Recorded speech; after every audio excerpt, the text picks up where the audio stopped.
நம்ம எல்லாருக்குமே வாழ்க்கையில ஒரே ஒரு ஆசை தாங்க இருக்கும். அது என்னன்னா சுகபோகம்.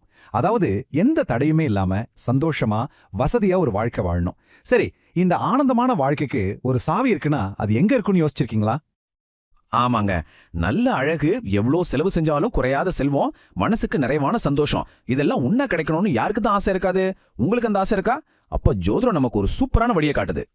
ஜோதிட சாஸ்திரத்தை பொறுத்த வரைக்கும் இந்த மாதிரி உலகத்துல இருக்கிற எல்லா சுகபோகங்களையும் நமக்கு அள்ளி கொடுக்கிற ஒரே கிரகம் யாரு தெரியுமா? அது நம்ம சுக்கிர பகவான் தான். ஆனா இங்கதான் ஒரு சின்ன ட்விஸ்ட். இந்த எல்லா சுகத்தையும் கொடுக்கறாரே அந்த சுக்கிரனுக்கே ஒரு சாப விமோச்சனம் தேவைப்பட்டிருக்கு. யோசிச்சு பாருங்க, அவ்வளவு சக்தி வாய்ந்த ஒரு கிரகமே அருளை தேடி ஒரு கோவிலுக்கு போயிருக்குன்னா அந்த கோவில் எங்க இருக்குன்னு தெரிஞ்சுக்க வேண்டாமா? வாங்க பார்க்கலாம். நாம இப்போ போக போற இடம் தென்திருப்பேரை. அங்க இருக்கிற பெருமாளுக்கு ரொம்பவே ஒரு வித்தியாசமான பேரு. அந்த பேருக்கு பின்னால என்ன ரகசியம் இருக்கு?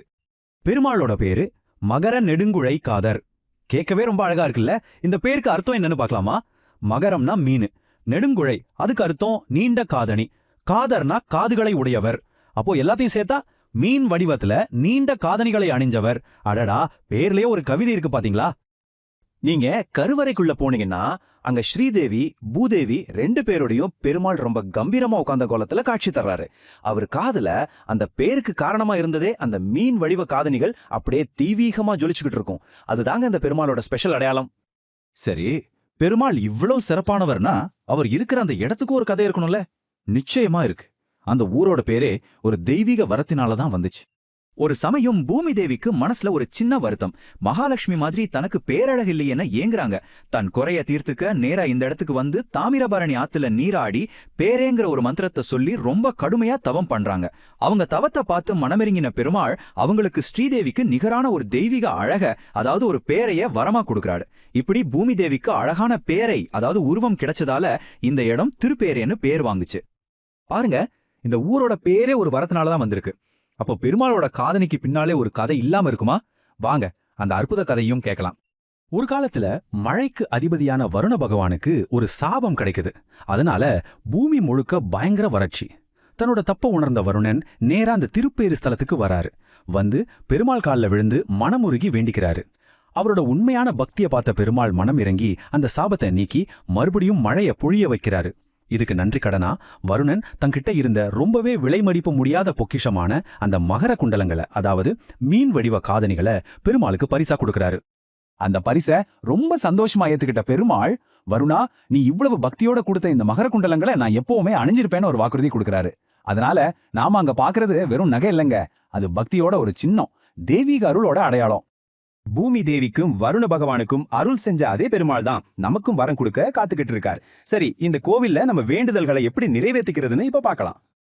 தாமிரபரணி நதிக்கரை ஓரமா இருக்கிற நவத்திருப்பதிகள் பத்தி உங்களுக்கு தெரியும். அதுல இது 7வது திருப்பதி. இந்த ஸ்தலம் சுக்கிரனுக்கு உரியது. ஜோதிட ரீதியா பாத்தீங்கன்னா நமக்கு செல்வம், வண்டி வாகனம், நல்ல கல்யாண வாழ்க்கை, கலையாரம், இது எல்லாத்தையும் கொடுக்கறது சுக்கிரன் தான். அதனால இது ரொம்ப ரொம்ப முக்கியமான ஒரு பரிகார ஸ்தலம். ஒருவேளை உங்க ஜாதகத்துல சுக்கிர தோஷம் இருக்குன்னு வச்சுக்கோங்க, கவலைப்படாதீங்க. நேரா இங்க வந்து மகர நெடுங்குழை காதருக்கு வெள்ளை துணி சாத்தி மொச்ச பயிறு கலந்த சாதத்தை நைவேத்தியம் பண்ணுங்க.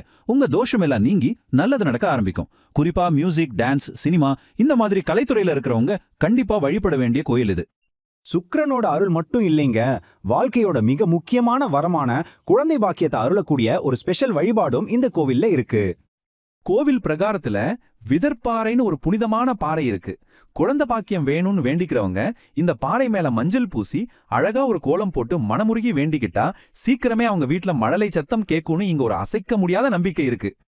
அப்போ பாருங்க, அழகு, செல்வம், குழந்தை பாக்கியம், இப்படி வாழ்க்கைக்கு தேவையான 3 பெரிய வரங்களையும் ஒரே இடத்துல கொடுக்கிற ஒரு சக்தி வாய்ந்த கோவிலா இந்த தென்திருப்பேரை இருக்கு. இதுதான் இந்த கோவிலோட மிகப்பெரிய ஸ்பெஷாலிட்டி. சரி, கடைசியா ஒரு கேள்வியோட இந்த பதிவை நாம முடிக்கலாம். தெய்வீக அருளுங்கிறது ஒரு அழகான காதணியா நம்ம கண்ணுக்கு தெரியலாம், இல்ல உலகத்தையே காப்பாத்துற மழையா பொழியலாம், ஏன் ஒரு பக்தரோட மனமார்ந்த வேண்டுதலுக்கு பதிலா கூட இருக்கலாம். நீங்க அருளை எந்த வடிவத்துல பாக்குறீங்க? கொஞ்சம் யோசிச்சு பாருங்க.